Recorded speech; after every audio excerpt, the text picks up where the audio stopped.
Warning. The following podcast features terrible jokes, usually about board games. Like those jokes your dad tells that make you groan. Yeah, those kind of jokes. Accordingly, Boards and Swords and the producers must insist that no one attempt to recreate any joke performed on this podcast. Watch very closely now. 3, 2, 1. Bzow! Check that out. We want the fun. Gotta have that fun. Is it okay if it's okay if like when the bread touches the fries? Do I really want to just stand still and cast a lightning bolt? No, I want to avoid you and shove a lightning bolt across. I just crap my alien pants. By the way, I just want to let you guys know. You hate all of us, and we're fired. I've released poison into the AC system. You all have about 5 minutes left to live. So much news, like all this stuff to talk about. No, there's been some stuff, but it was all boring. You didn't go with C. Well, you need to go with C. And our friends, we combined. You've told that story. We combined. Have I told it on the podcast? I'm pretty sure you told have. it. Well, I'm telling it again. Because I just realized as I was reading this that this game's already been done. They even made a show about it. It's called Yu-Gi-Oh! And go watch it. This is Boards and Swords. And we're about to transition back. Welcome to Boards and Swords, everyone. This is a podcast featuring bad jokes, good folks, and tabletop games. If you're watching the video, things are going to be a little wonky because guess what? I moved the studio around again, and we're still figuring this thing out. Who am I that's figuring? The studio again? I know, man. It happens. It's been like a month. So, who am I? I'm Chris Renshaw, and I'm going to tune it. I'm going to send it over there to someone who's slightly out of frame. It's Philip. Are you just going to like stand there? That's a creepy looking photo right there. You should see the stream. Oh, no. Yeah, you should see the stream right now. It looks rather freaky. Oh, there we go. Oh, yeah? Yeah. Especially because like there's a delay on it. So you're just like, Oh, that's awesome. There we go. Oh, look. Oh, and everything froze on my side. Yep. Yeah, it did freeze for like a split second. Nice. Yep. So yeah, the video's gonna look all sorts of wonky this time. We'll work on it. It's not just because of my face. No. So anyways, it's been a month. It's been longer than a month since we've been here in studio. Has it been a while? It's been a while. I referenced that in a blog post not long ago. I don't know if that one's come out yet. I don't know. I've been doing a lot of. I'm almost done with all the D&D books. I finally got around to getting off my plate reviewing, and now I have more to put back on. So that's a plug that you should go to boardsandswords.com and read those. But yeah, we had episode 200, then we had 201, and then I remembered why you don't release things right after the other, because one overshadows the other. Because you know what? I don't think anybody's really been listening to episode 200 because you know what? My shelf is still full of games and stuff. And nobody's called in to win their prize. No, there's nobody that's been coming over or not coming over, but like, emailing us feedback at boardsandswords.com saying, hey, this is what I like about the show and trying to get free stuff. And I know the only reason Beetle's not doing it is because he probably has gotten a lot of stuff from us in the past. And he's like, well, I kind of want to give somebody else a chance. We reward loyalty around here, Beetle. Yeah, I did get one person, so there's one person that stuff's gonna go out to. But anyways, enough about us. Let's talk about some news.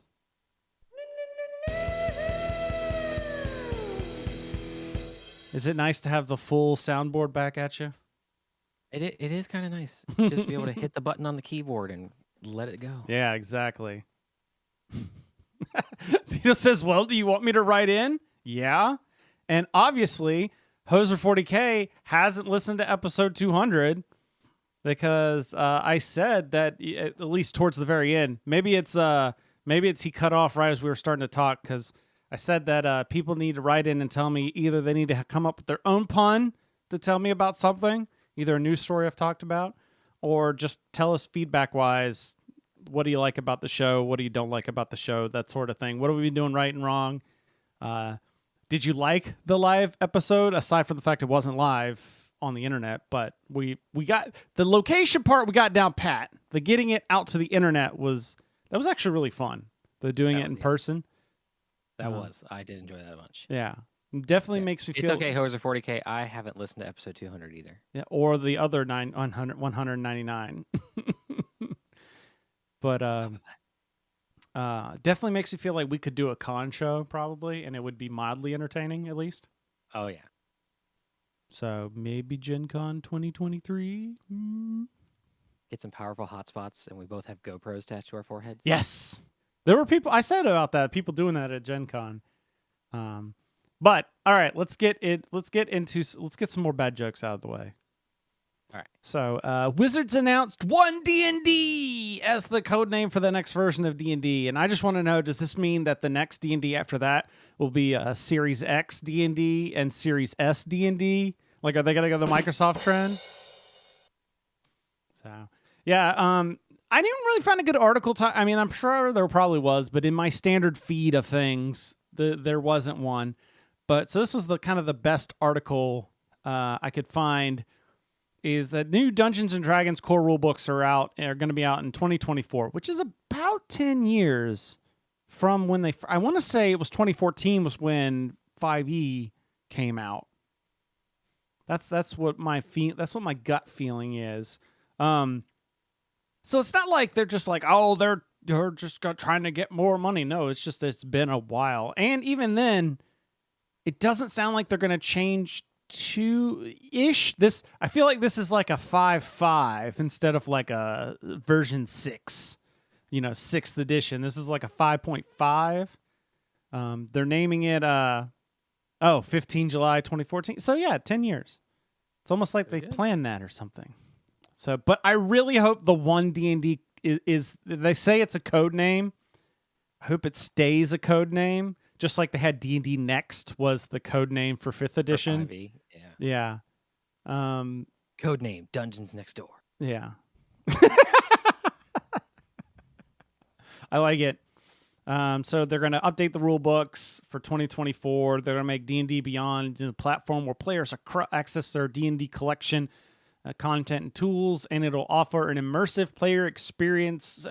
Yeah, it looks like it's going to be somewhat of a...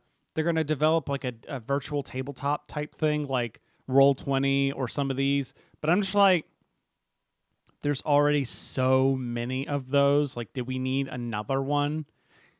Like, most people play it on... there's people playing on Discord, right? Like, we don't need to see all this stuff. But this is officially licensed. True. It is going to be backwards compatible with 5th edition. That's why I got in the 5.5 kind of feeling that this is giving me. Rusty Beetle says they're doing a Tolus game and are trying out the playtest UA. That's the Unearthed Arcana rules. That's where they're like beta testing some of these new things. I like it because they like one of the big things that they teased about this was like your race isn't going to affect like your stats as much.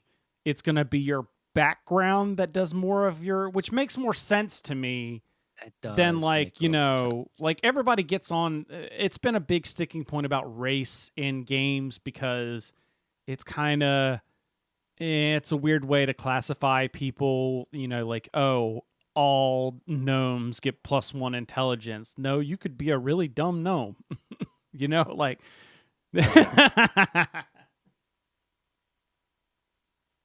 and by the way, speaking of Tolus, I happen to have this big monster here that I haven't even read yet. Look how thick this book is. This is the 5e compatible version too, which I'm assuming they have as well. I haven't even gotten to that. That's on my. I can't get to the books that I bought for myself to read because I got to finish the stuff that people have sent me to review. Like, that has to come first. So, yeah, they have some pre-made backgrounds, but there are rules for making custom ones, like a background salad bar, which is great because backgrounds in D&D 5e, they're kind of like, they get you like a profession kit and like a proficiency, and that's about it. How many place markers did it have in that book? 3. It's got 3. See, it has 3. The only other book I think that has that many that has the Star Trek one because it has the one for each color. Yeah. All right, let's move on. I was flying in a small airplane when it suddenly caught fire. We had to scramble to find parachutes and get out in time. It was quite a planescape. Got him! Got him! I'm sorry, we got another D&D story here because, they happen to have this big, huge thing. 2023 D&D releases. The biggest one, and thus the joke, Planescape. They're going to do, that's another one of those, really old settings that, there's a very small portion of people that are super excited and everybody else is excited because they've heard that that's really cool, but they never really experienced it for themselves. I'm sure Rusted Beetle knows what Planescape is. He's probably played it before, maybe. But, I have never played a Planescape game. I keep seeing Planescape, and my mind automatically goes to Magic. Yeah? Well, that's just because it has planes. I mean, Yeah, it's the idea of, your plane is your universe. So it's like I don't remember exactly what the... Don't torment me with that show. But there was even some video games I think made of Planescape, what was it? Torment? Was it Torment? Was that the thing? All right, I gotta figure this out. Planescape. Of course, Planescape Torment. Yeah, that's the first thing that comes up.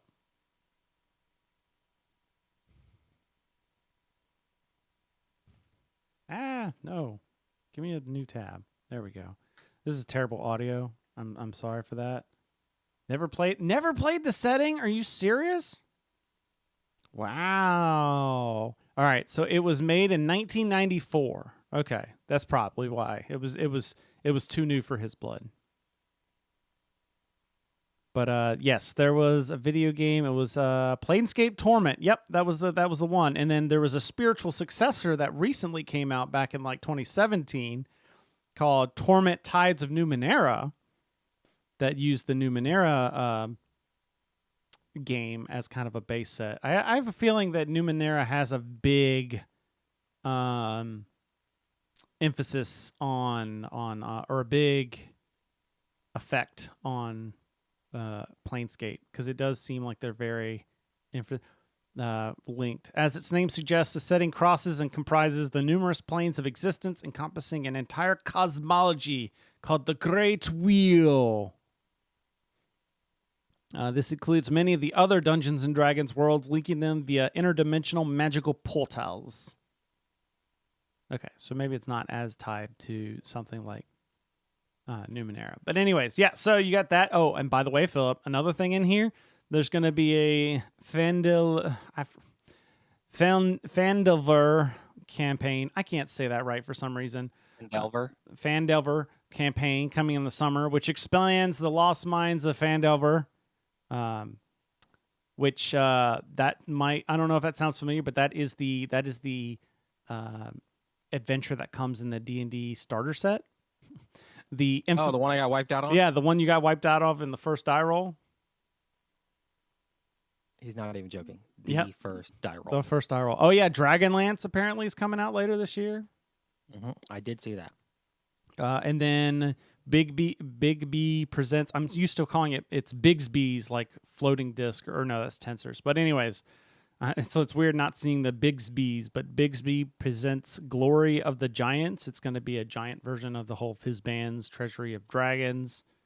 And then the Book of Many Things is a collection of creatures and locations coming in 2023. So I'm excited about all this. This looks cool.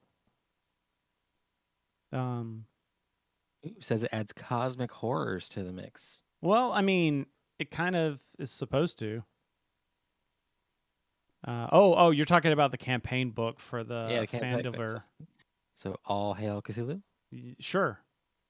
In your face, Cthulhu. Horror, cosmic horror, yeah. Because regular horror, you just add a Ravenloft book, which has a whole bunch of different stuff in there for that. The only thing about this one D&D thing that they need to get figured out is, for some reason, they still don't understand this whole print or digital costs you nothing thing. because they're charging people $10 more to get if you pre-order the book on the website for $10 more, you can get all the content unlocked in D&D Beyond. And I'm like, that's some bullshit. What if all I want is the contact? You can get that. Yeah. That's easy. But I still think it ends up being like $30 or something like that. Like, it is ridiculously overpriced. Like, honestly, the books should just come. Wrap the books in something so you can't just steal the codes. And the book should just come with a code that just unlocks it. If Games Workshop can do this, Wizards of the Coast can do this. All right?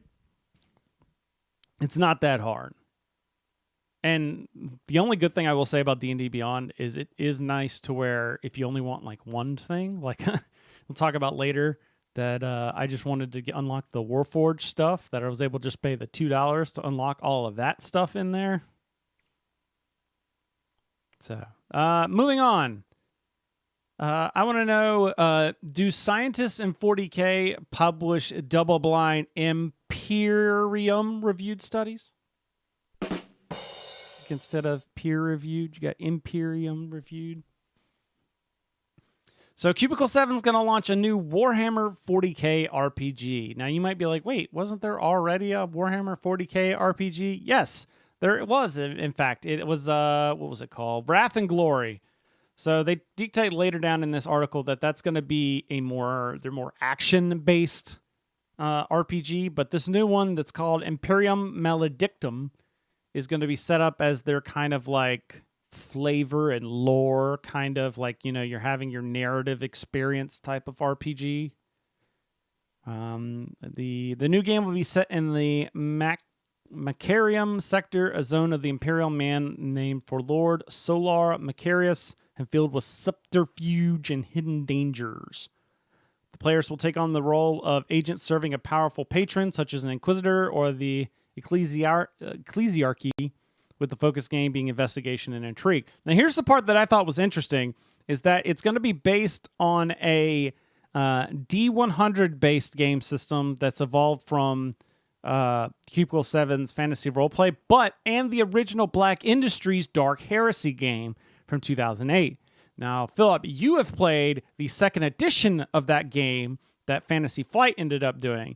And in fact, we made characters for the first version, or for the Black Crusade version of the book for the Dirtbags. We never did the actual RPG, but that was all. That when they say D100, they mean like the 2D10s, basically, percentage die rolling.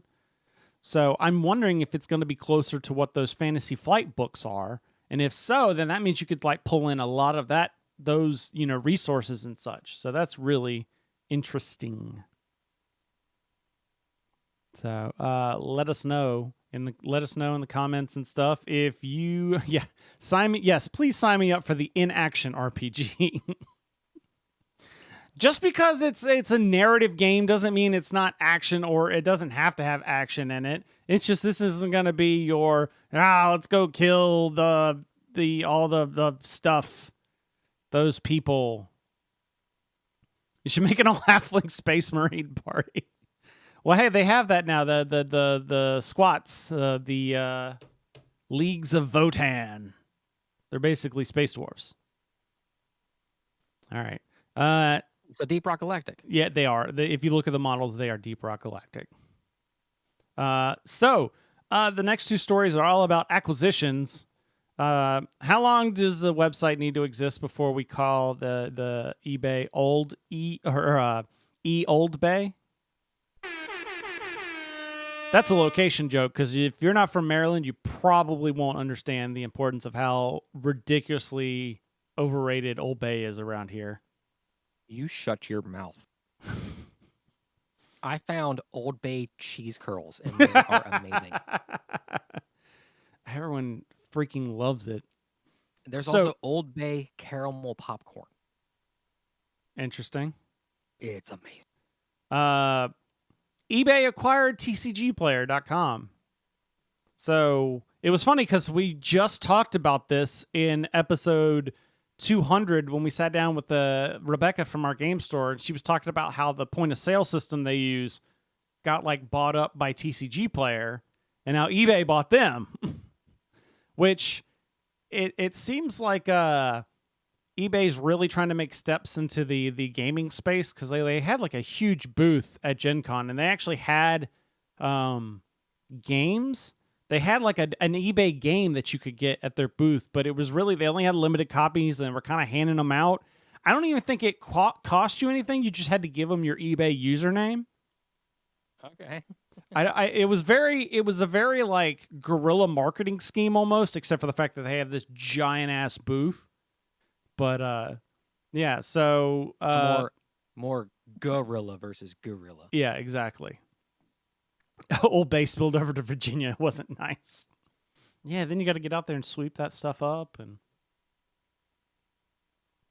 lick your finger. There you go. Old Bay. Great. So, there's not much to talk about here. It's a big thing, but I don't really. They're going to continue to operate separately. eBay's trying to make big forays into here because they got that whole eBay Vault now thing where you can like keep stuff. I don't even know fully what it does. I just keep seeing ads for it, where you could take like your trading cards and put them in there. I think it's like you can send it to them and they hang on to them until somebody sells them. So like there's no chance of someone breaking in and stealing them or something. That's what the ads make it seem like. I don't know anything about it, but with all the Pokemon craze in like 2020, I mean, this stuff makes sense to me. It's weird, but you know, tabletop gaming being like a $1.5 billion industry, eBay's like, let me get. I know I'm already. I know I already got my fingers in that. Let me just get a little bit more 5 fingers in there, 5-finger discount. All right, the last one here. I didn't really hear many people talking about that, but this just seemed like the biggest news ever, and I don't know why it wasn't made much more of a big deal. And that is, like, Lord of the Rings itself as a property got bought by the same people that own Asmodee now. Like, the Embracer Group that bought up Asmodee last year that we made, like, jokes and stuff about being, like, Embracer Group and all that, they now own the Lord of the Rings IP. Minus the print stuff. That's the only thing they didn't get is print rights. That still remains with the Tolkien estate and HarperCollins. But everything else is now owned by Embracer Group and, you know, and thus all their subsidiaries. And I'm just like, first of all, as a concept, like, how much money do you have access to? Because this isn't like you're buying Lord of the Rings at like a low point, you know, like, oh, its stock has been trending low. Like, no, they just or is it about to release the whole Rings of Power series? Yeah, on Amazon. Yeah, where like, you know, they're, you know, $2 billion. The price might reach as much as $2 billion. It wasn't exactly disclosed, and I realized I got so excited for this I didn't even do the joke. And I saw that. I was like, there's no joke out of this. This is just we need to tell people. Yeah, no, the joke was I heard Amazon has some new fantasy TV show based on rings or something. Sounds Silmarillion to something I read once. There you go. Does that include the new GW Downs Lord of the Rings games? Yeah, that was and Rusty Beetle said something about that in the Discord as well, where it's like, it's weird now because if you think back, like, back in like 2015, 16, Fantasy Flight and Games Workshop split up with Games Workshop pulled back all their properties, and FFG, like, they just launched some new games that basically never got any expansions to because they're like, no, we're pulling our IP deal back. And now, like, technically they could do the same now because Games Workshop has that Middle-earth miniature war game. And they could be like, psych, we're going to pull this back now. Remember that? Karma's a bitch. Yeah, remember that time when you screwed us over? Yeah, it's just, it's so bizarre now. Does this mean that we could potentially get Lord of the Rings Genesis campaigns? You know what? It does mean, well, no, that's a weird one because that's a print book. Yeah. That's a weird one. But you know what it does? But like my first thought is like Fantasy Flight, an Asmodee property, which is an Embracer Group property, now doesn't have to pay licensing fees to do Lord of the Rings games. And they don't have to worry about that IP being pulled from them. They can just do whatever the hell they want now, assuming that their higher-ups are okay with it. And it's just like,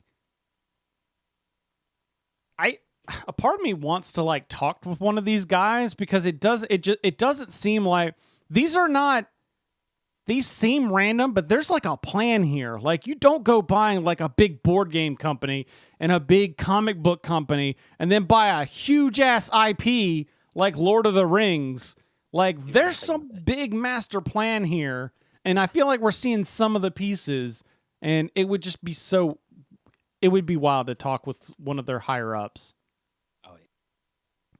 Well, they already have the Lord of the Rings LCG, which does really well, apparently. People love it. It's not as big as like the Marvel Champions. I should have said, Rusty Bill said, I guess they could take another go at the Lord of the Rings CCG that Decipher had. I think that was the thing. Champions? What? Yeah.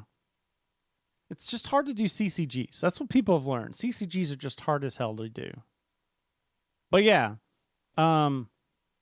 Lord of the Rings, now owned by Asmodee, basically. Not really, but, you know.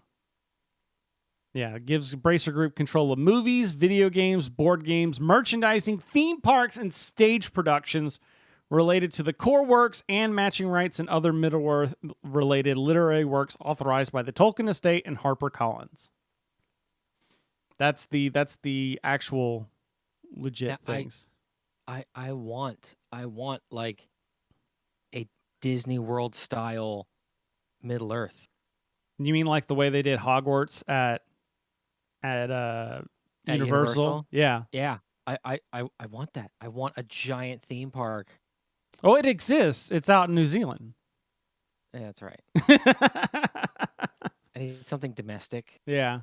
I can just take a quick. However, if Southwest the port Amazon through. show tanks, it would kill some enthusiasm for the licensed games. I mean, yes, you're not wrong. It's weird to me that this is when they get bought. Like, I could see if the show tanked, that's when it gets bought. But it feels like this Price is, goes down. Yeah. yeah, like this is like peak anticipation, you know, right here. It feels like you're not getting any higher of a price than right now. It feels like, other than if it does extremely successful, which it feels like it's going to be hard to do. All right, and that's the news. So, Philip, I realized that we talked about Gen Con, and I did a couple of stories on the show, and then I had a whole show at Gen Con, but I never really talked that much about my Gen Con. It was more of asking other people about their Gen Con.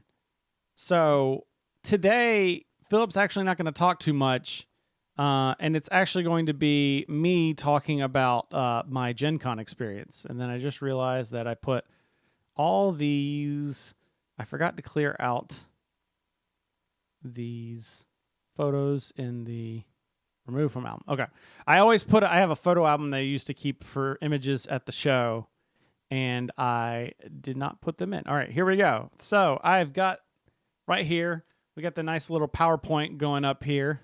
So we did the whole, like what we did last time, the previous time, 2019, where we drove part of the way. So this time we stayed in Morgantown, West Virginia. So we drove up to Tuesday night, stayed in Morgantown because there was a Marriott there and Mike had reward points. So it was a free night for us, basically.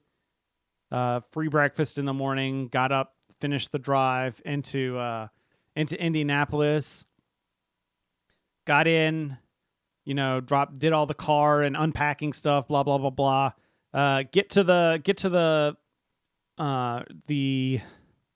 convention center because vaccines were required. So before you got your passes, even though Mike and Heather already had theirs because they got them mailed, but like to get your tickets and stuff in will call, you had to have a wristband. So you had to go up, and there was a completely upper room. It's do you know where the Pathfinder games usually are on that second floor? Yeah, on the second floor. So- It's like above will call, basically. Yep. So if you go around that corner, that's where like the vaccine check was. And it was weird because like you get up there and the vaccine line is like all the way down to the other end of the corridor, and you're like, this is going to take forever. But that line was like zippity doo dah. Like it was just, because really it was just like they were just doing scanning, looking at cards. Next, let's go. Like they were just like, let's go. However, I think it was because it was early afternoon that we got lucky there. We walked by there around like dinner time and like after dinner, and the line was like wrapped around back to the sky, the skyway walkway up to the, wow. yeah, that's how far back it was. So it's the will call line. Yeah. That was the other good part, is because everybody was in that, they were going from that to will call. The actual will call line was not that long because you had to go up to the vaccine thing first. So all of that's fine. You know, we ended up hanging out, getting some stuff. All right, so Thursday, get in the picture you see here. This is me waiting for, you know, the running of the nerds, as everybody likes to call it. So you know, let me realize that. Oop, that is not what I wanted. Sorry, I realized this was it's not showing up the entire picture. There we go. That might show a little better. There we go. All right.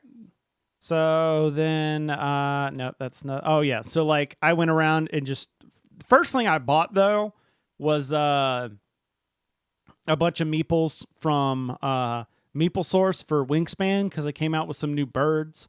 I didn't take a picture of those, but it reminded me, I called Ashley because she wanted to help me go through, because we weren't sure if the new birds that they did on their Kickstarter were going to be at Gen Con. And so it was funny. I had a note on my calendar and she had one on hers that was like, okay, at this time, it's get new birds for Ashley time. So I like called her up and had her on the phone, and like I was like taking pictures and showing stuff to her. But then it was also like after that, I was kind of like walking through places, and she had the map up. And so she'd be like, oh, go check out this booth and go check out that booth. And like, Leader Games, do they have any more, or do they have any new root plushes that we don't have and stuff? So it was kind of funny. It was like me and her experiencing Gen Con together, but her on the phone looking at the map and then just me talking. So that was like the first 30 minutes of Gen Con for me. You didn't have like your Snapchat location up? She could just overlay it like a personal tracker? Oh, no. You're like, go left. No, Left. it doesn't get that precise. It didn't have Bluetooth enabled. Ah, see, there you go. Yeah, Meeple Source gave me the bird. They gave me several birds, actually. And then on screen, you can see, of course, I had to breeze by the Games Workshop booth, and they had an excellent scenery for Horus Heresy that just looked really awesome. The first game I played at Gen Con was actually this game called Nacho Pile. And the game itself looks like a bag of Doritos, like the kind of like old-timey Doritos looking bag. And it even down to like the bag, the box of the game is one of those bags. And it's even got the little Ziploc closure, resealable bag kind of feel. But the point of this game was you were trying to get... So there's all these nachos, these little plastic Dorito shapes, and you're wanting to... It's a push your luck in that you have to try and grab nachos out of the bag and put them in front of you. But and they all have numbers on them. If you grab a duplicate number, then you bust and everything goes back in the bag. So like you don't want to pull too many because the chances of you getting doubles of something are that much higher. But then they stay in front of you and it moves to the next person. And if the next person draws a number that you have and they manage to, and they don't bust basically, then they get to take your number and add it to theirs as well. So like their stack of like sixes gets higher because they stole your six, and on and on. If it gets back to you and you still have nachos in front of you, then they get moved onto your plate and they're secure. at that point. But the caveat is you don't know what's going to be worth points because whoever has the winning number is who has the most of the last chip in the bag. So last chip in the bag, whatever that number is, whoever has the most of that number is the one that wins. And there's other chips that are wilds and things that allow you to steal random numbers, and then there's that sort of thing. But it's like a push your luck set collection, because it's like if you get a bunch in one number, it's like cool, but at the same time, what's the odds of your number being the last one in the bag? And then there's also the idea of like, okay, well, most of the 6s are in play, and I just drew a 6.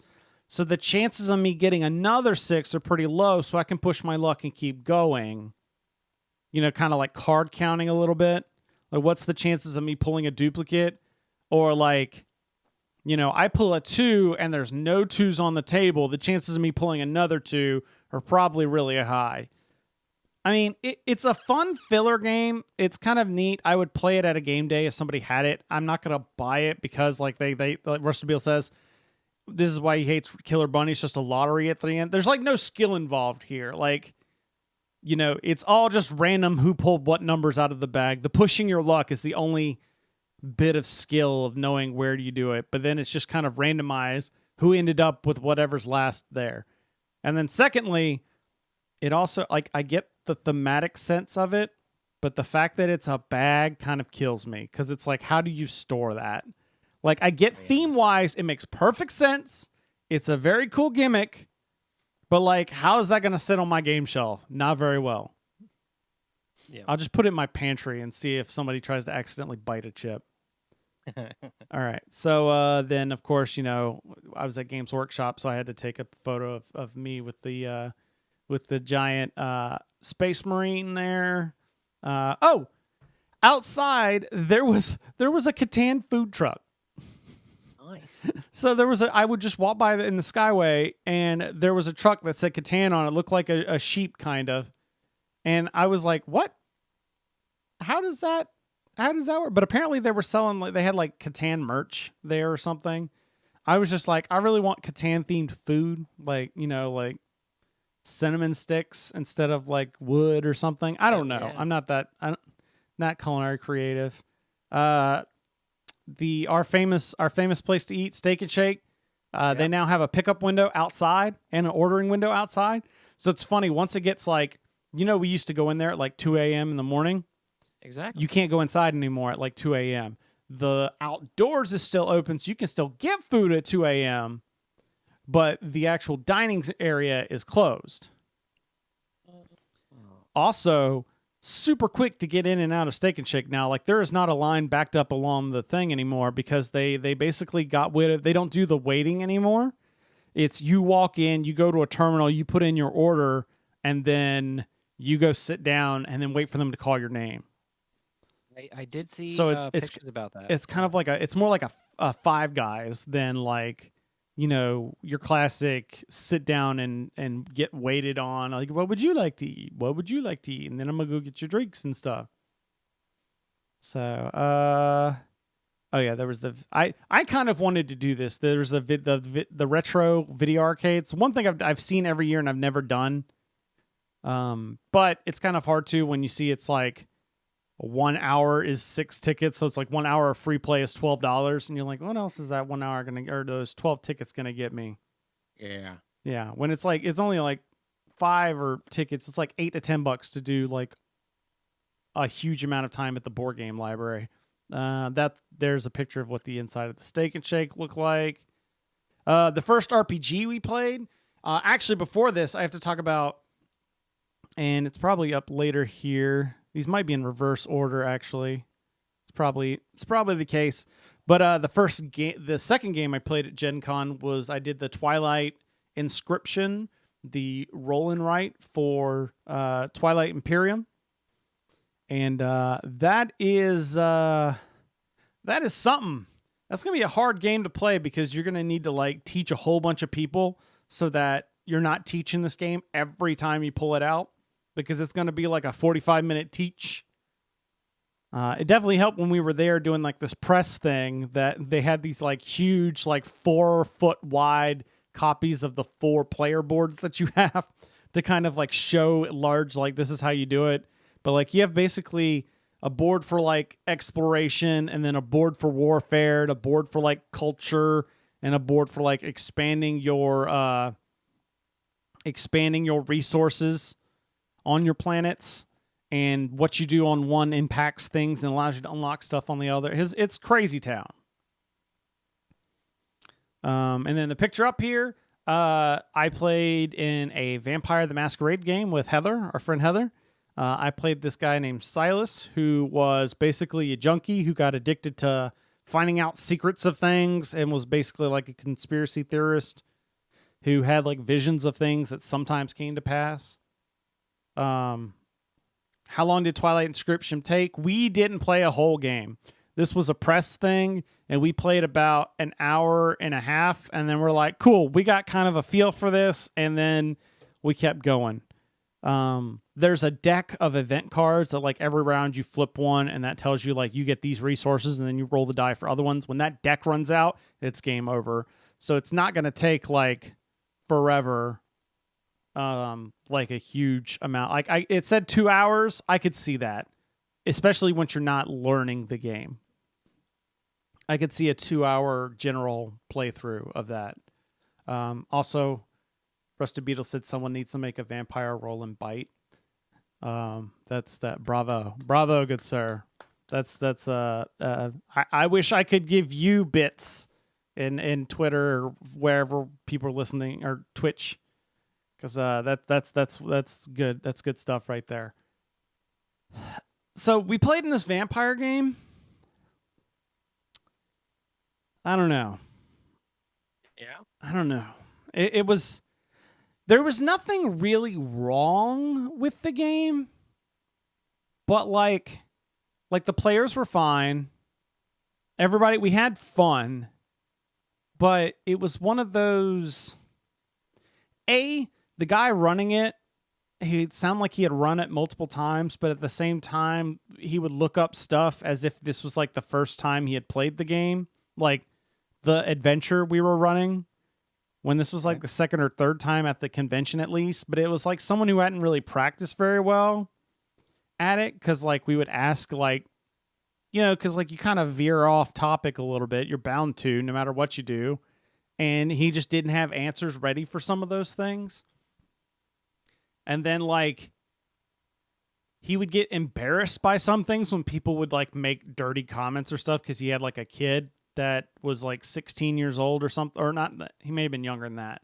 I think he was probably, like, 12 or 13, and he was going to be coming back from a game, and he was afraid that we were going to continue to make those jokes or something. Or, like, because it was something he brought up. I remember what it was now. We had to go, we were trying to find this guy who had escaped and who liked to go crazy in clubs. And so we're like trying to figure out what's the type of club that he would probably go to. And he, the storyteller, GM person, brought up that he said that he told another group that when they came up with this club, that he loved the idea so much, or the name of it, that he would keep using it. But the idea was, the club's name is Fuck, Marry, Kill. Okay. With Mary being like the person's name who owns the place. Ah. Yeah. So like Mary. But then like when we kept laughing and bringing it up, he's like, yeah, hopefully get through this part before my kids pick back. And I'm like, your kids probably heard worse. You're.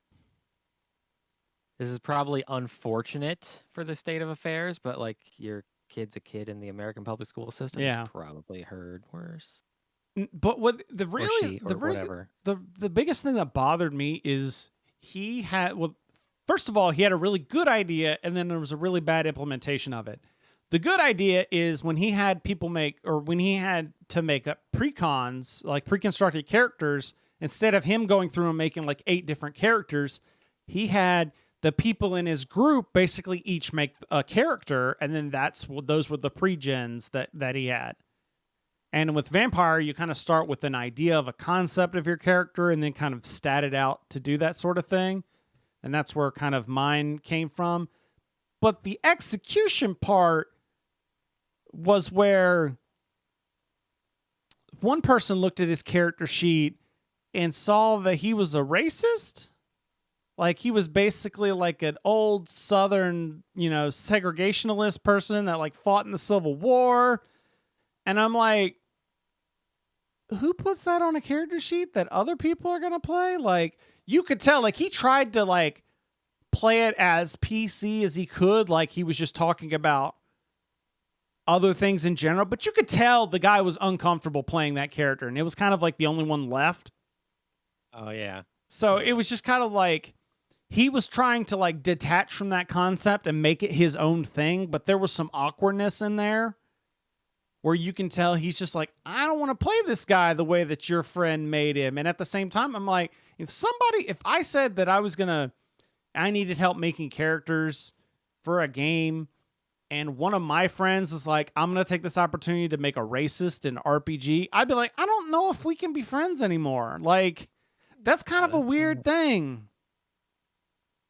Like that's a weird way to like show that, like, yes, I get it, vampires live a long time, and so blah blah blah blah. Just because it's factually true doesn't mean that's fun to play. Anyways, of course you got your Star Wars stuff or Star Trek stuff eventually. Star Trek stuff. Yeah. Yeah. I'm gonna skip that. That was just there were these cool dice that like had liquid cores in them, so when you would roll them, the inside would spin. Like after you rolled them, they would be there, and the glitter would spin in circles and stuff. You got Cardhalla. They had a game called Cat in the Box, and so they had these large versions that had like actual cats in them, because it's a trick-taking game from Bezier that's about Schrodinger's cat, so Cat in the Box. But if you look down in the bottom, it says actual box is much smaller. It says Cat in the Box Display Edition. It was a great eye-catching piece. I played There were actual cats. I'm sorry. No, it's a plushie. Okay, it's a big Yeah. The delay, like I'm waiting for the picture to roll through. Oh, okay. And then I played Marvel Zombies, which was Zombicide basically with superpowers. That was really fun. I don't have a soundboard button for that. Marvel Zombies. What? I saw that they had, so the version that's on here is basically the cheap version, which is going to be like $40 or whatever. That gets you like the hero minis and then a bunch of standees for the zombies. And I was kind of like, well, I have all those zombies from Black Plague. I could not get the very fancy expensive version and just get the this version. Of course, I don't think the boards I think it comes with cardstock boards instead of these deluxe boards, which those are kind of cool. Plastic, yeah. But at the same time, it's like, it's another Zombicide, and I already have Zombicide Black Plague, and it's not been played. So this actually just made me want to play Zombicide more. The copy I already have.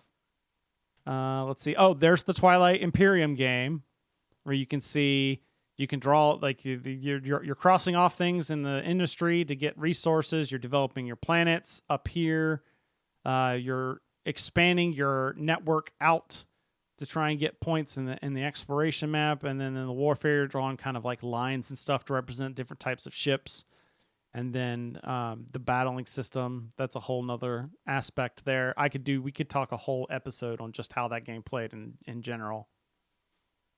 Let's see. They had a big, huge HeroQuest sign, so of course had to take a picture with that. Oh, HeroQuest. More HeroQuest. There was all this talk about like Planescape and stuff, so I had to make sure that there was also the Monte Cook Games had the whole Planebreaker book that just seemed like it was very fitting. There was a lot of terrain stuff. I saw some stuff with the Lasercraft workshop. They had a bunch of cool stuff. There's the booth that it's not Avalon Hill. So Avalon Hill and Hasbro had kind of like a display case with new stuff, and they had this Yawning Portal game, which is a area from D&D, and I hadn't heard anything about this, so I thought it was weird that it was on there. Also, do regular dry erase pens work with Twilight Inscription? These were like the chalk pens. I don't know if you've ever seen those. I don't know if the regular ones will because they're darker sheets. So like if the regular, but it's also like they're so in depth, you wouldn't want regular dry erase where like Oh, you just so they're more because they were dark sheets, so they're more like brighter colors. yes. Oh. It comes with like an orange that the orange you saw in there, those come with it. And so it's kind of like they don't wipe off as well. It's more of like a wet erase type of deal because it makes sense because you got so much going on. You wouldn't want to just like rub your elbow and like. Exactly. They're you said they're grease pens. Yes, I think so. I think that's what it's like. Everybody was flipping their crap over HeroScape was coming back. And all I did is I saw this and was thinking like, hey, you could use that for Battletech because Battletech uses hexes. Yeah. There was this really cool software that Mike and I got to try called Incarnate. It's like a drag and drop kind of map making tool that like you can like kind of like basically click around and make your own maps, but it's a web-based tool so you can access it from like anywhere. And it wasn't like, I think it was like it was like $50 for like a year, which is ridiculously cheap if you ask me for that kind of functionality, especially if like you're like Mike and I were talking like, you know, we don't need 2 copies of that. Like we could both chime in, you know, like go in, and they even said something similar like, oh, well, you could just, you know, both go in on an account if you were in the same group or something like that. What did I say? HeroScape instead of HeroScape? My bad. No, I think you said HeroScape. Oh, I said HeroScape, but Hoser40K said I might have to pick up HeroScape for Battletech. Lots of cool stuff like these crazy wooden puzzles that were handcrafted. I thought this was cool just because I was in a terrain mood, but it was the Elder Scrolls Call to Arms from Modiphius that I was just like, I just want to put 40K minis on this and just like play all over that. And they always make these really cool big terrain pieces, and you're like, you don't actually get to buy those. It's just to show off the minis. Oh, that's always disappointing. We played Dinosaur Island Rar and Right, which is the roll and write version of Dinosaur Island, where it does a lot of the same things as the game, but in a lot faster time and in a roll and write. I just showed the thing here because it has my favorite first player rule ever, which is the first person to come up with a punny dino joke takes the first player marker. So I clearly went first because Mike was just like, okay, whatever. That was fun. A little bit. That one was more intimidating than it felt. Like as I was reading through the instructions, it felt like it was going to be a super complicated game, and then you start playing and going through it, and you're like, oh, this really isn't that bad. There's just like a lot of rules, but the rules kind of like as you're playing make sense somewhat. But it's just there's a big upfront kind of intimidation sort of factor. We played that at the board game library we went to. I think it was Friday night, I think. Because I wanted to do more of that this time to get some like actual gameplays in, but you couldn't just go for a little bit. Like you had to pay $8 and you got from like 4 to midnight or something like that to play. What did dinos with short arms eat? Tex Rex. I like it. Bravo. But we ended up getting there, but it was like 7 or 8-ish by the time we got there. And a lot of other nights we might have been like, if it was around like 10 or something, that'd be like, oh, let's go. Oh, wait, we really don't want to pay $8 for 2 hours of playing games. Like, and we wanted to go to the BGG Hot Games room. Like we did that one time. Mm-hmm. Like the first year they did it, but now it's like hella more complicated. You actually have to kind of plan when you're going to the Hot Games room and get event tickets for it. Because if you show up with a generic, they don't let you in until 15 minutes after the hour when they make sure that they've got room, and then they still kick you out at the top of the next hour. So you're paying $2 for 45 minutes instead of if you just got an event pass to where you're there for like the whole hour. But like you got to know when you're going to go. So that was weird. Like, okay, we know that this night we're going to go play games at this room. And that was just a lot more than what I really wanted to do. On the flip side, I found out that you know how they always have the game set up in the press room? You can actually play those. They're not there just for show. They were like, as long as they stay in the press room, that you could just sit there and play them on the tables that are there. Oh, that's always good. Yeah, there wasn't a huge press line. In fact, I managed to get my tickets on Wednesday because they got rid of the whole you getting in an hour early, so people waiting forever to get in line to try and be the first 100. Mhm. So now it was just like, all right, 6 o'clock, you can get your things at the press room. And I was like 15 minutes later, I just walked right in. Nice. Had the Tater Invader pizza, which was the hot box pizza. It was so good. I didn't know if I was going to like it because I'm not usually a big green onions person, because it was ranch, tater tots, bacon, and Wisconsin cheddar. Oh my God, I love this pizza so much. I had it at least twice. Also, the Steak and Shake counter was at least one per day. I think I didn't go over once per day. In fact, I think I only went like 3 times. Those are weak figures, Chris. Well, I was trying to be good. Also, I was trying to spread the wealth because it was like, I haven't had all these places in forever, like Island Noodles and, you know, like the hot box pizza. There was a street tacos place that I didn't get a chance to eat, although I had street tacos later at a bar. Those were great. But just so much good food. There was a USPS truck that was there promoting some game. There was a USPS, United States Postal Service game. I thought that was weird. I really want these dice from Dispel Dice, but they're like $70 for these special resin dice. Jeez. Yeah, but they look Do they so... only roll crits? I mean, that's... No, they're balanced and stuff, but they just look beautiful. And they have like foil and stuff inside of them, so they like reflects and gets all shiny and stuff. I talked about the Raw and Right.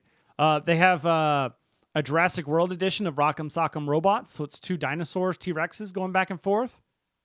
And unlike the normal Rock'em Sock'em Robots, they're not in one. You know how it was like a boxing mat, a boxing rink, and you had the 2 things? No, these are 2 independent things that you can move around to try and dodge and trying to like attack the people. It's so cool.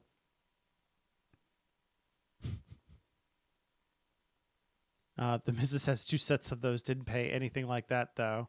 Oh, 2 sets of the Dispel dice? Maybe it's possible she got in on the Kickstarter, because I know they were a Kickstarter and they probably were there. Probably cheaper there.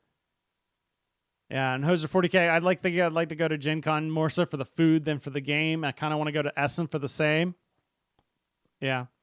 Maybe one year. Not only the food, it's like the atmosphere that Yeah. takes over all the restaurants downtown. Although that was a little bit milder this year. Lacking this year. Yeah. Well, because like it was kind of bare. Like there are a lot of places in Indy that have shut down that, are not there, that were there in 2019 that are not there now. So let's see, moving on. I talked to these guys. This is some really cool stuff. Tinker Turf. They make basically punchboard terrain. And it looks so freaking cool. Like all this stuff. And it's a lot cheaper too. Like this whole big, huge crane thing, which it comes with like this like railway system and stuff. I think that was only like $100, whereas something like that would be easily like $300 and something else. Mm-hmm. They had like I mentioned the rail thing where there's an actual rail car that sits on these that you can move back and forth. It's super cool. I spent $140 at the BattleTech booth, which I did talk about that before. Let's see, just some mini stuff. They had a Jumanji game there, and then there was a bunch of Star Wars stuff.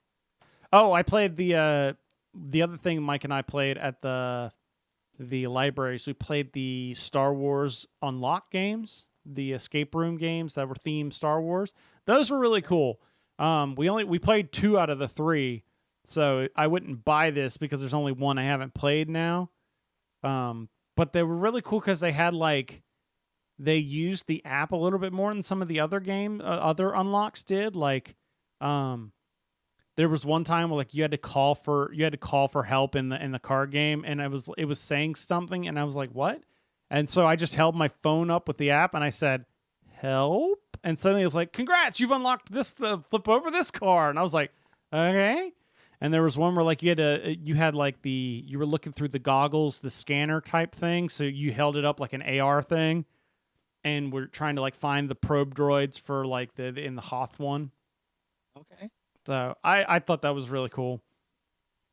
And then let's see, more terrain, some pictures. You played Stellaris, haven't you? Yeah. Yeah, there's a Stellaris board game coming. And you could tell this one was probably going to be complicated because they were only doing demos of it at specific intervals of time. Oh, okay. It was like the next interval's at the top of the hour kind of thing. I was like, okay. Do we need to wrap up? Because I know it's past 8. Huh? I'm silently drafting. Okay. Oh, that's right. You got that thing going. Yeah, I missed 2. Oh, I'm sorry. It's okay. I had automatic queue set up, so Gotcha. Yeah. And then this is what the Dinosaur Island Raw and Right looks like. So it was funny. You had to come up with a park name, and I decided to call mine Tricera Bottoms instead of Triceratops. I've seen that post float around. Some jewelry stuff. Oh, I thought this was funny because it was like, Warhammer show specials, and I was like, okay, they're gonna be special deals. No, it's like you had to buy a Titan or an equivalent thing, which is like $500 at a minimum, and you get a free mat of your choice.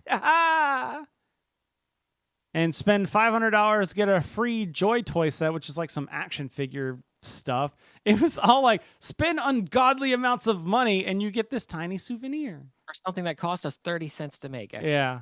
Which is funny because I got a mat for BattleTech and it only cost me $30. Yeah. I was like, that's a steal. That's a steal at twice the price. Yeah.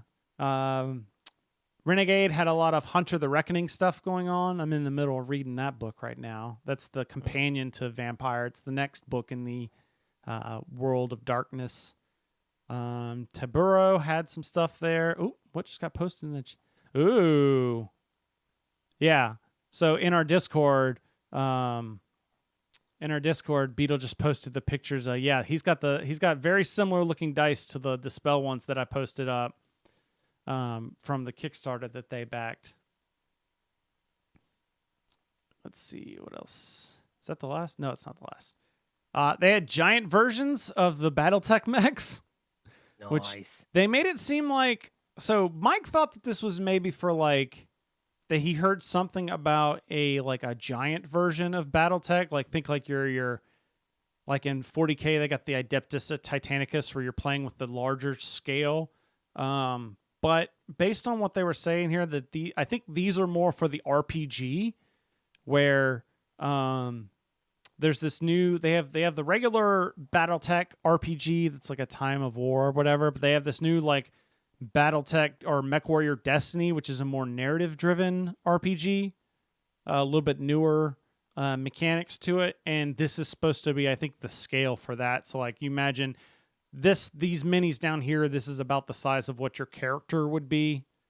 And so compared to that, this is what the size of a mech would be.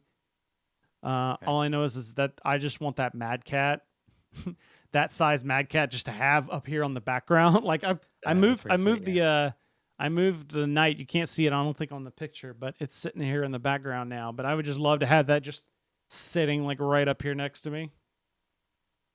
There was Chip Theory Games was showing off their new game. The booth where these pictures got all mixed up because this was at that same booth as the Yawning Portal. They were showing off the new Hero Quest stuff that got announced. Saw Tenpenny Parks from Thunderworks Games.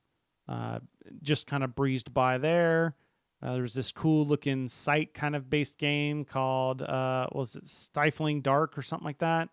That looked kind of neat. Had pretty cool terrain. The Wyvern Gaming booth had like printout or 3D printed Stargates. They weren't for sale, but they were showing off like all their fancy gate dice.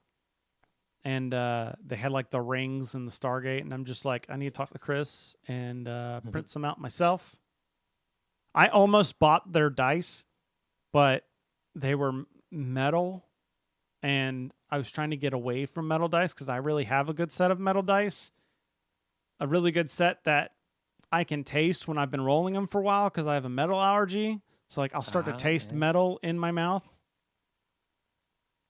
So that's that's another reason I wanted the really cool resin dice. I got to say achievement unlocked that I've played board games on a professional football field. Nice. Yeah. I sent that to the in-laws, and they were like, "Oh my gosh, that's so cool!" And then this is the haul we got here. So let's see, what else did I do that I didn't necessarily take pictures of? I played the Stargate RPG. So I mentioned and showed the picture, but we actually played it. I played the Scientist. And is that the 5e compatible one? Yes. Or? Okay.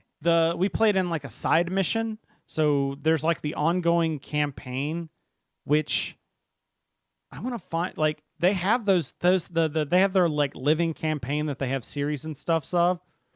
I kind of want to like get a couple of us together because there was like the guy that was GMing for us. He said like because the Gen Con was like the season finale of that season of the game. And he said in celebration of it, he was going to do runs of like all the other ones. I kind of want to go back and play some of those. But like that's the problem is like I'm sure everybody would want to play and no one would want to run it. Like I would want to run Stargate or play Stargate with all of you guys, not necessarily run it. And so, yeah. And it's always funny when like you know more about something than, or you're pretty sure you know more about a property than somebody else. Because, like, the mission we were doing, it was really cool. It was kind of like a Cthulhu-esque kind of cosmic horror Stargate kind of thing. It was basically just kind of one encounter because it was only like a 2-hour block. But it was like, we dialed this wormhole and the gate's not closing kind of thing. And, like, I immediately made the joke, like, somebody get the generator and the pulse generator in here. We'll just zap it. We need a nuke. No, you just gotta have like it was a high pulse thing to shift the gate. The episode where they dialed a black hole? Yeah. That was a shaped nuclear charge. Oh, it was a shaped charge. That's right. I remember it being a shaped charge. I forgot the nuke part of it.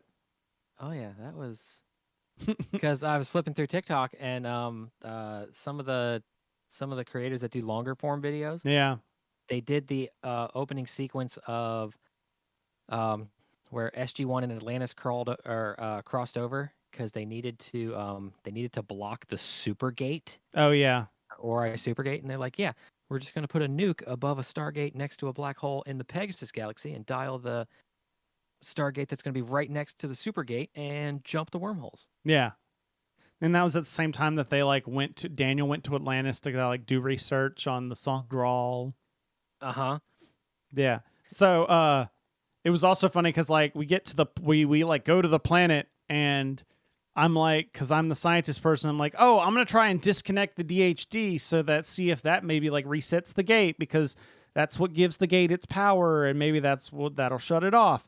And they're like, oh, are you gonna pull the control crystal? I'm like, no, I want to disconnect the DHD because I'm thinking like they showed it when it was in Antarctica.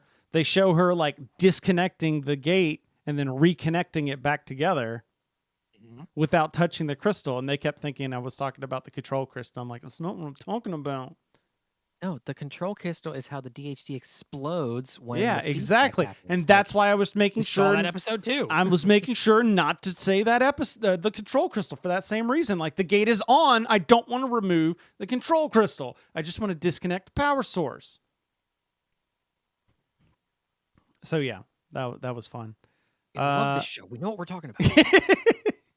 And then the last game I played was we did a Star Wars. And this one, actually all of us got to play. And so it was me, Heather, and Mike got to play in this one. And it was great because it was basically Indiana Jones, but in Star Wars. So we were kind of like exploring this stuff. And I forgot what character I played. But basically, we did a bunch of our GM made comments that we did several unexpected things than like what all the, because like every group does things, but like we did things that like no other group did. Like we took on this passenger and then the Empire came after us, and instead of just doing our piloting checks to get away, because it was like we got involved in a tassel as we're leaving, and they're like, we've got footage of you running away and all this and that. We were like, we're just going to shove. We didn't know that they had footage of us. So like, we're going to shove the guy, because we're in a YT 2400.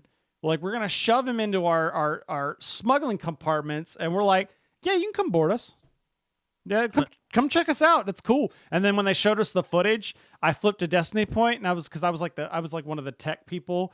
And I was like, yeah, there's a ghosting image there's a ghosting problem that's wrong with some of those. You got the low grade Binox, right? Yeah, they actually there's a deficiency in that model, gives you some weird effects.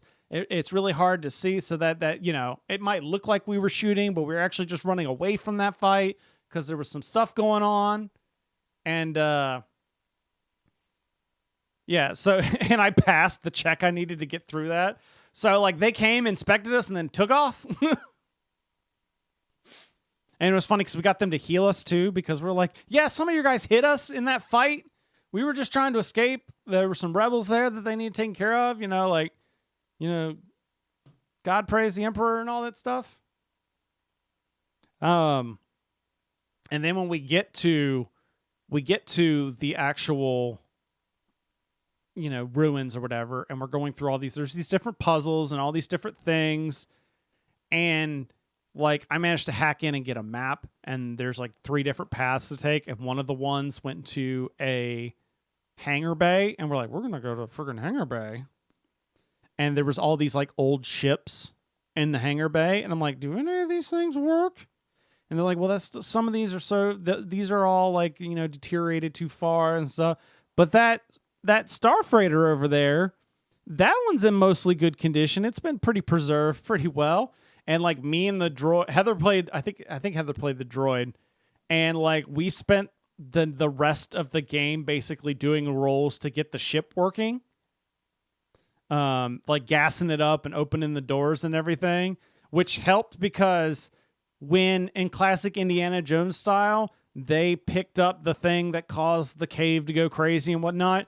They only had to make it to the hangar bay. They didn't have to get out of the entire place. Like he said, every other group, he made them keep rolling and keep doing encounters to get out the entire way. But they only had to go halfway because we were in like the next room over with a ship that was ready to go. And we're like, load up, let's go. This ship's bigger than our ship. There you go. We gotta, and they're like, oh, so now, and he was like, oh, you're gonna take off, and it's like, what? No, we're gonna go back for the other ship. We got a fleet now. So those were the big games I got. Like I said, you could see here, I got all the loot that I got. They had these Dungeon Crawl Classics things. You used a coupon and got them for like $1. I picked up a review copy of Dice Theme Park. And then I got a couple of review things of the scenery, like the Tinker Turf scenery and some of the Monster Fight Club scenery, which I really like the Monster Fight Club scenery. Although the Tinker Turf stuff's great for the price. Because like this thing here that I came with, I'll show you it later what it actually looks like. But it only was like, it's only like $30, but it comes with like all this stuff. I talked about the grinder some last time.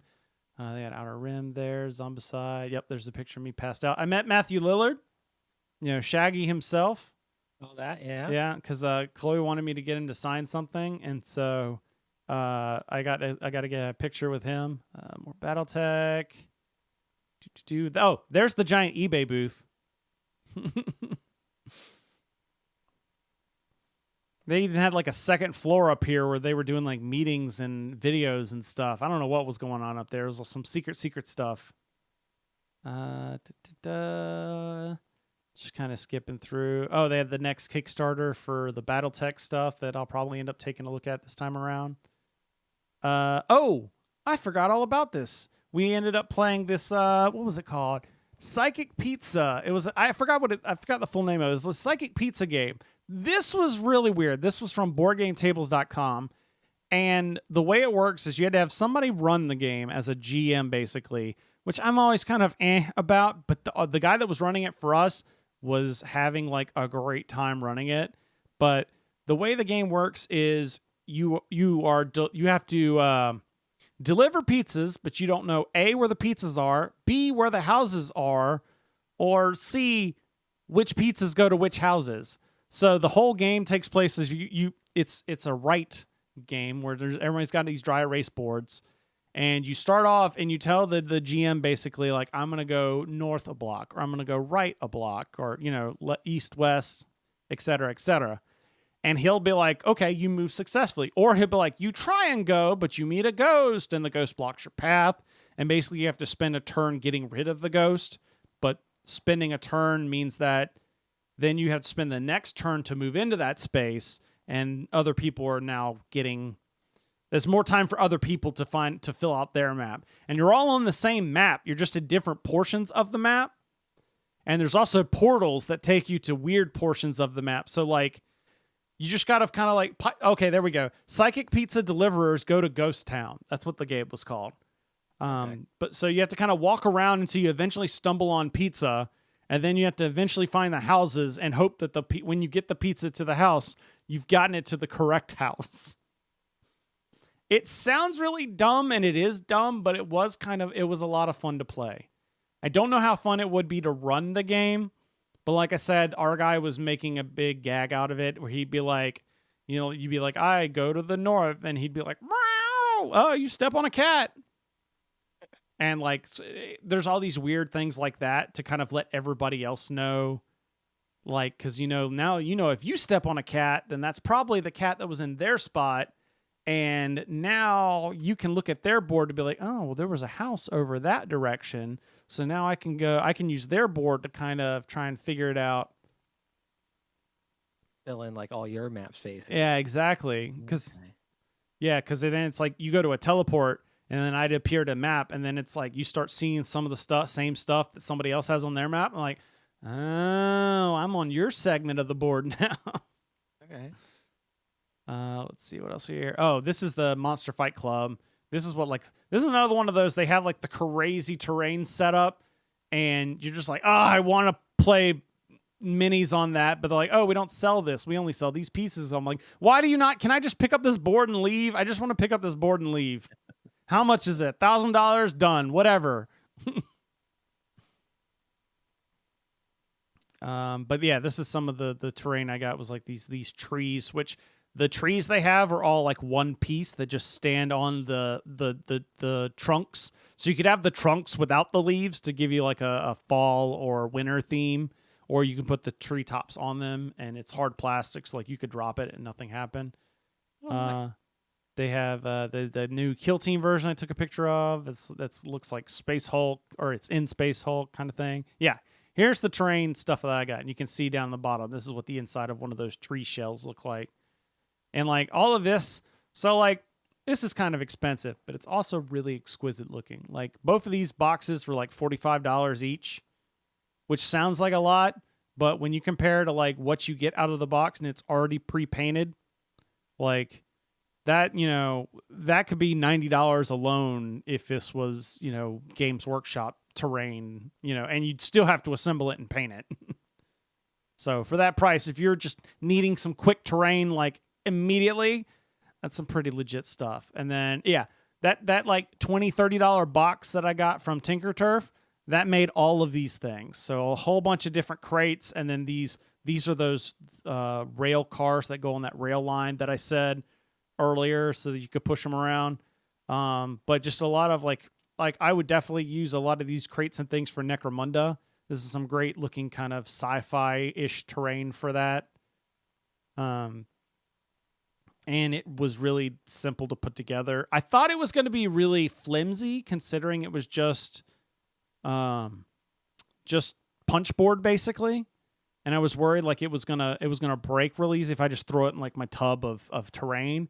But the way they get around that is a lot of the pieces are you're taking two pieces of poster board or of the punch board and gluing them together, and then gluing that as like a wall or something. So it's a lot more sturdier than what you might think. So yeah. and like this was just an example of I was taking pictures for I was taking pictures for a minis event and I was showing off the different terrain for that. I put like a picture of clouds in the background and then like zoomed in on the shot so you didn't see the box underneath. It was really fun. All right. I think that's it. I've talked enough. You got any questions, Philip? I'm still on the crates. That's the picture that's still on Twitch. Oh. I'm trying to wait for it. It's like you're talking about the fourth thing passed. And Yeah, I'm I know. Yeah, I know. It's a problem. Minigun? Huh? Is that holding a minigun? Are you talking about the skeleton looking thing? Yeah. Yeah, it's like a plasma blaster thing. Those are Necrons. Okay. They're basically robotic zombies. People like to play them because, like, when they die, you can roll. Like, when you kill a model, at the end of their turn, they get to roll to see if potentially people come back. For every model dies, there's like a percentage chance that it comes back, unless you kill the entire unit. So you just have to like do a whole bunch of damage in order to kill them. Okay, gotcha. So, yeah, that was my Gen Con. Chris Gen Con. Yay! Yeah. I did talk about Patreon. I forgot to do a Patreon bit, but I mentioned some stuff in episode 200, and I did a lot. I've been doing a lot of thinking ever since. I've never, like, every time I always say it's like, oh, I'm going to redo the Patreon and stuff, but I always feel like I've never, like, I always put together stuff, and then I'm like, I don't know if I like I don't want to say half-assing, but I'm never satisfied is the word. There we go. With sometimes with the levels that I put up there and the things I promised to do. But I've come up with, I have some ideas for some good content now. Like I mentioned during the show, I want to bring back the Dirtbags podcast, but I'm thinking that needs to be at least like $100 level event on the Patreon. Yeah. Just to kind of like, not to necessarily pay people to be on it, but to like give them some benefits. Like I'm going to pay for our hotel, like, like I'll pay for half the hotel room at Gen Con, as for cause it takes a lot of time and effort, like this is only an hour, for Philip, I can get him to do just about anything. So there's a button for that. There's a button for that. Where is it? I'm sold. I'm easy.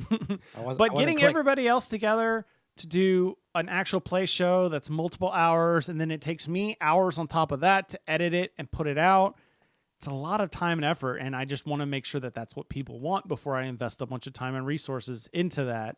But I also came up with a new idea. I'm thinking I'm putting it in at like the $50 level, which is, it's an idea I've had for a blog series in a while, but I'll just put it out as a Patreon thing for now. And the idea is, it's eventually, like at some point I might put it together into a book, but the idea of the blog post is Sarav's guide to cursed items in D&D. And it's the idea is that like Sarav, he's this, he's the rogue that I played in D&D, and like he just comes, or I just come up with a bunch of crazy cursed items, and like just I would put out like either like every other week or so, I would just put out a post with an item that's got like a detailed history of like how it became cursed, and then gave you stats and stuff, actual gameplay mechanics for it, so that, just as like a fun item for you to throw in your games. Like one of the ones I came up with was like a beer stein that always stays full. Think of like you remember in Doctor Strange, the mug that kept filling up whenever, or not Doctor Strange, but like in Thor Ragnarok. Uh-huh. But whenever the person that's attuned to it, like the first person to find it, goes to drink it, it's empty when they put it up to their lips. Anybody else drinks from it, it's like the best tasting thing ever. But the person that actually found it doesn't get to have it.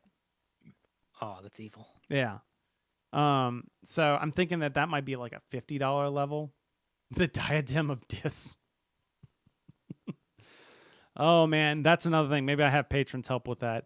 Then I came up with another idea, but I think this would have to be, I think, a $200 level, a $200 a month level thing, because I was hearing somebody talk. This came up to me today, because I was listening to another podcast, and they were talking about how they were going to be starting. A friend of theirs was going to start a Tyranny of Dragons campaign, and I was like, oh no, not Tyranny of Dragons. Like I have not what's the right way of saying this? I have not belittled my hatred of that module in the least. Like I hate the crap out of that module. Your displeasure has not been a secret. Yes, there we go. My hatred knows no bounds for that module, and like all these things where like, oh, and we're walking some more, and this is half of the horde of the Dragon Queen is just us walking. But I was like, at 200, if we could get